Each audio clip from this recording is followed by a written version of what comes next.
On June 11th, 323 BC, Alexander the Great died. At only 32 years old, he had conquered his way from his native Macedon all the way to the shores of the Beas River in India. And everywhere he went, he planted a seed that would continue to grow and develop long after his death. Modern historians refer to this seed as Hellenism, the idea that in the wake of Alexander's conquests, Greek cultural and political ideas took root in non-Greek areas. And so the next questions that historians asked, of course, were how and why? How and why did an entirely new culture start to evolve?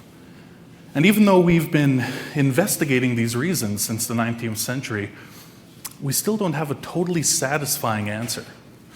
For example, if you were to go and read any of the prevailing scholarship on this subject, you'd see certain words and phrases that keep cropping up.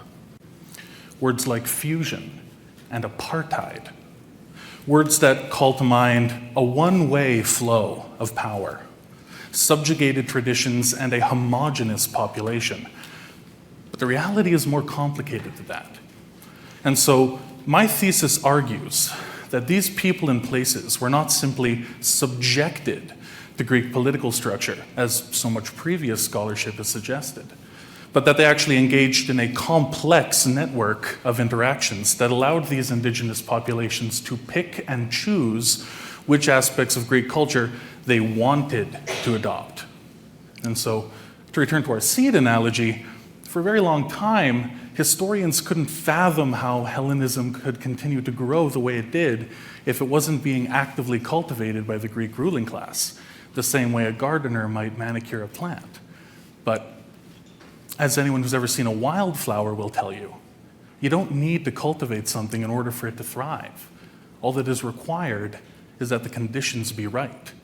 And so, what I've observed in the ancient sources, in the tablets and statues and gravestones that tell the lived experiences of these people and places, is that in negotiating these changes, indigenous rulers were able to blend Hellenistic ideas with their own traditions, and were actually able to maintain a far greater degree of autonomy than has previously been assumed. And so, in shifting this narrative, I hope to reintroduce the indigenous perspective to the conversation of Hellenism, to demonstrate that this new culture helped facilitate the creation of hybrid forms of governance that combined both Hellenistic Greek and indigenous ideas. Because even if Alexander did plant these seeds, he's not the reason they blossomed. Thank you.